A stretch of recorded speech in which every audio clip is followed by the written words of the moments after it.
ॐ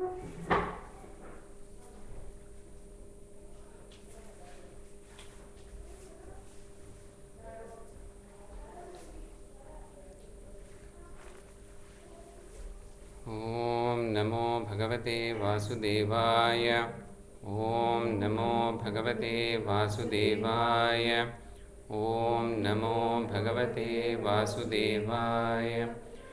वक्रतुण्डमहाकाय कोटिसूर्यसमप्रभ निर्विघ्नं कुरु मे देव सर्वकार्येषु सर्वदा।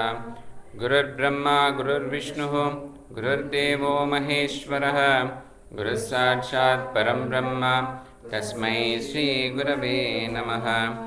मनोजवं मारुततुल्यवेगं जितेन्द्रियं बुद्धिमतां वरिष्ठं वादात्मजं वानरयूथमुख्यं श्रीरामदूतं शिरसा नमामि। गीता ध्यानं कापी इरुक्को केना गीता ध्यानं कापी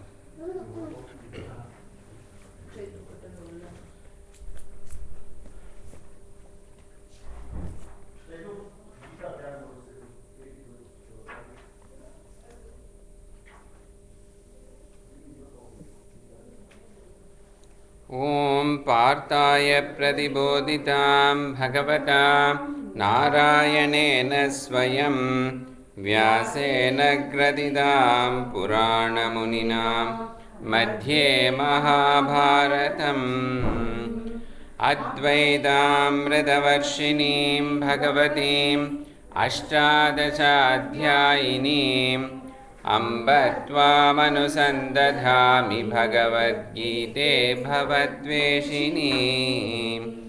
नमोऽस्तु ते व्यासविशालबुद्धे पुल्लारविन्दायतपत्रनेत्र येन त्वया भारततैलपूर्णः प्रज्वालितो ज्ञानमयप्रदीपः प्रपन्नपारिजाताय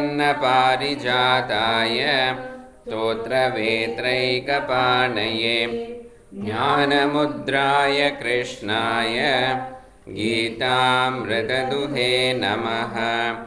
सर्वोपनिषदो गावो दोग्धा गोपालनन्दनः पार्थो वत्सत्सुधीर्भोक्ता दुग्धं गीतामृतं महत्। वसुदेवसुतं देवं कंसचाणूरमर्दनं देवकी परमानन्दं कृष्णं वन्दे जगद्गुरुं। भीष्मद्रोणतटा जयद्रथतला गान्धारनीलोत्पला शल्यग्राहवती कृपेण वहनी कर्णेन वेलाकुला। अश्वत्थामविकर्णघोरमकरा दुर्योधनावर्तिनी सोत्तीर्णा खलु पाण्डवैरणनदी कैवर्तककेशवः। पाराशर्यवचः सरोजममलं गीतार्थगन्धोत्कटं नानाख्यानककेसरं हरिकथा सम्बोधनाबोधितम्। लोके सज्जनषट्पदैरहरहः पेपीयमानं मुदा भूयाद्भारतपङ्कजं कलिमल प्रध्वंसिन श्रेयसे। मूकं करोति वाचालं पङ्गुं लङ्घयते गिरिं यत्कृपातमहं वन्दे परमानन्दमाधवम्। यं ब्रह्मा वरुणेन्द्ररुद्रमरुतः स्तुन्वन्ति दिव्यैस्तवैः वेदैः साङ्गपदक्रमोपनिषदैः गायन्ति यं सामगाः। ध्यानावस्थिततद्गतेन मनसा पश्यन्ति यं योगिनः यस्यान्तं न विदुःसुरासुरगणाः देवाय तस्मै नमः। सदाशिवसमारम्भां शङ्कराचार्यमध्यमाम् अस्मदाचार्यपर्यन्तां वन्दे गुरुपरम्पराम्। हरि ओम्।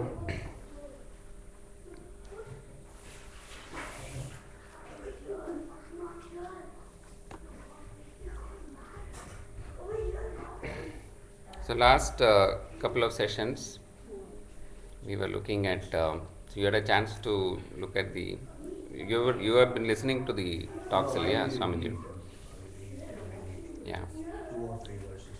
No, at least the introduction to Vedanta modules. Vedanta, Yeah. Paramarthananda, these. So again, continuing on the same thread which is there, we started with goals, the Purusharthas, then the Shastras, Varnashrama Dharma. Then we looked at the disciplines. Yeah, we looked at Karma Yoga, Upasana Yoga. Karma Yoga is basically the right action with the right attitude and with the right skill set as well. You know, that also has to be added in Karma Yoga. Yoga Karmasu Kaushalam, Kushalata. Then comes the Upasana Yoga. So we looked at that last week in terms of what are the things before getting into study of anything, right? Not just to talk about scriptural study, anything which we want to study properly. Even with children, what do we say? Get up and learn in the morning. Why? Learning in the morning is more effective. Why? Because the mind is fresh. There's no other, the mind has still not yet gone outside. It has not yet engaged in activities. It has not yet, brought in signals from the external world. Therefore, the capability, the mind is the same, but the capability to understand becomes better because the distractions are less, the noise is less. Right? So, similarly, if we say that we are embarking upon a study of the self, so that is what we'll analyze today. What exactly am I supposed to study? Right? So, it becomes much more important that we have to be focused. So, therefore, Karma Yoga is there to channelize our, first of all, actions has to be channelized in the right direction. Whatever I am doing is as per Dharma. That is point number 1. Right? Then, of course, we looked at the tenets of the principles of Karma Yoga, which is Ishwararpana Buddhi and Prasada Buddhi. That is the attitude part of it. And then we looked at Upasana Yoga, which is more of in terms of enabling my mind to be focused. Right? Enabling my mind to be focused. So, we looked at the various disciplines, the Kayikam, physical discipline, then the verbal discipline, Vak Tapas, and then we looked at the Manasam, the mental discipline, and the various types of meditation which are prescribed, starting with relaxation meditation, concentration meditation, then expansion, then value meditation, and then moving the next step when we'll analyze chapter 6 of the Bhagavad Gita, we'll see more of the assimilatory meditation also. Okay. So this is what we looked at. Any questions so far?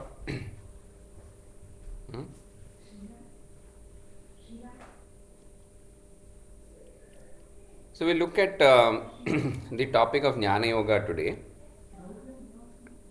So coming back to the first topic of Purushartha, goals. We looked at goals as 4 categories. Any of the goals which we are pursuing can be put into 4 categories, which is Artha, Kama, Dharma and Moksha. Right? Moksha considers, okay, let us for the timing take that I am not even aware of what moksha is in that particular, as a term or as the pure definition. So we looked at Artha, security. All of us pursue that, especially as a Grihastha, I need to pursue. Then we looked at Kama. Okay, once my basic roti, kapda, makan is fulfilled, Maslow's theory, even modern theory, talk about the hierarchy, Maslow's theory of hierarchy. Now there is an extended theory, extended pyramid is there. There also they classify under the same, and they talk about humans' need for self-actualization. beyond roti, kapda, makan, we start looking for something more. Something is lacking. Right? Basic needs, everything is fulfilled.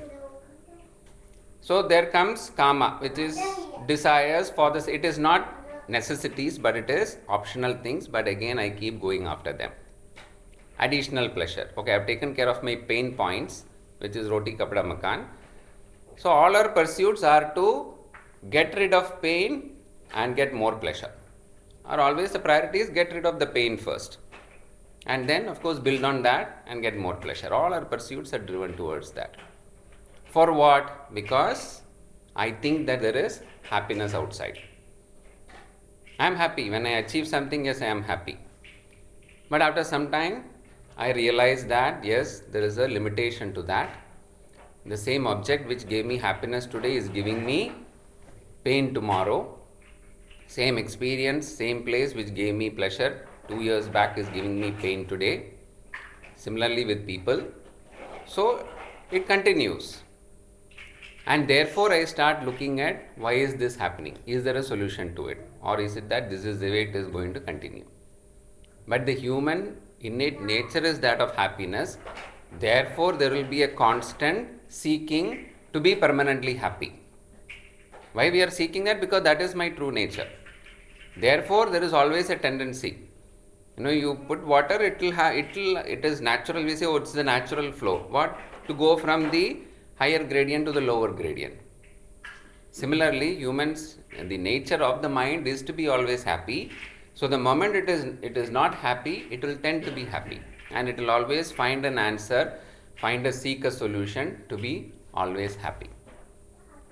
But the problem today which I am facing is that I am looking for that permanent happiness in the impermanent things outside. Whether it be materials, whether it be place, whether it be people, whether it be experience, everything has got a starting point and an ending point. So I am looking for a permanent happiness in temporary things. And I am not realizing that these are all, pursuits which is giving me only momentary happiness. Right? Therefore the seeking continues. And it is natural to know more and to get a permanent solution. Now, dharma. Okay, we didn't talk about dharma, but even within dharma again comes in, we discussed it in two aspects. One is with respect to a framework, a discipline in which I have to perform my actions and duties within that framework of dharma. But as a pursuit also, dharma comes into the picture, where I say that yes, by doing positive things, I will earn punyam. Yeah, and therefore I want to ensure not just the security in this particular janma, having a belief in punarjanma, right? I want to ensure that there is pleasure for me in the next janma also. Therefore I put dharma also as a goal, right? But there also the limitation is there. And after looking at the limitations, the bandhakatvam or atriptikaratvam and the dukkha misritam, which is associated with these three goals, then I start looking for, is there a solution out of this? Right? That is where the topic of knowledge comes in. Right? Because I have realized that any amount of action, any amount of my austerities and my tapas and sadhanas on the mental plane also is not going to give me permanent happiness. Therefore, I will seek a solution. And that is where when the solution which is given by the Upanishads, by our Shastras in terms of telling that yes, there is a solution. Right? That is where we are today with respect to Jnana Yoga. So when we start looking at the Tattva Bodha text also, whatever we are discussing now is even preliminary to Tattva Bodha. Tattva Bodha is not yet started. The starting point there. That is one of the preliminary texts, which talks about the basics of Vedanta. So there, in one of the commentaries, one of the acharyas has defined about mumukshutvam. One who seeks moksha is called a mumukshu. Right? So I am seeking moksha. Moksha from what? I want liberation. I am looking for a solution. It is called liberation. What is the liberation which I am seeking? Hmm? From Desires. Is it freedom from desires? Is it possible to have freedom from desires? As long as I am in this body, actions have to be performed. Right? Even if I am sitting idle, there is no question of sitting idle. There is action of breathing which is performed. The action of eating which has to be performed, at least once in a while. So action cannot be avoided.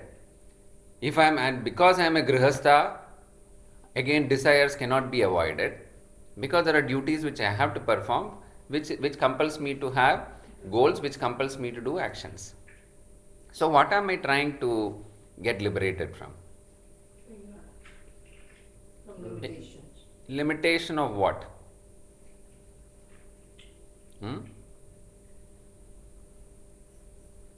Limitation of what? We discussed just now. The limitation of the one is unnecessary things, so the prioritization comes, right? So there we weed out the sort of unnecessary things which are pulling me